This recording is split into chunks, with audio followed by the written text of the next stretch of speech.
Protein protein protein protein इतकं घ्या, protein तितकं घ्या, हे तर सगळेच म्हणत असतात.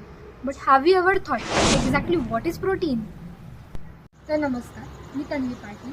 तर आज मी तुम्हाला सांगणार आहे व्हॉट इज प्रोटीन. तर प्रोटीन हे आपल्या बॉडीचे बिल्डिंग ब्लॉक्स असतात. आपली ओव्हरऑल जी काही बॉडी झाली आहे ती प्रोटीन्सने तयार झालेली असते. सो प्रोटीन काय करतं? आपली बॉडीची ओव्हरऑल ग्रोथ, त्याचबरोबर त्याचा मेंटेनन्स करण्याचं काम प्रोटीन करत असतं. त्याचबरोबर आपल्या बॉडीमध्ये जे काही फ्लुइडिटी आहे ते फ्लो व्यवस्थित मेंटेन करण्याचं कामसुद्धा प्रोटीन करत असतं. आपल्या बॉडीमधला वॉटरची रिक्वायरमेंट किंवा वॉटरनंतर जे काही इम्पॉर्टंट असेल तर दॅट इज प्रोटीन. त्याचबरोबर कोविडनंतर आपण सारखं ऐकत आलो इम्युनिटी.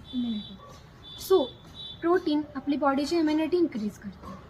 त्याचबरोबर आपल्या बॉडीमधले जे काही पीएच असतं, फॉर एक्झाम्पल ॲसिड, त्याचबरोबर बेसिक, यातला जो काही बॅलन्स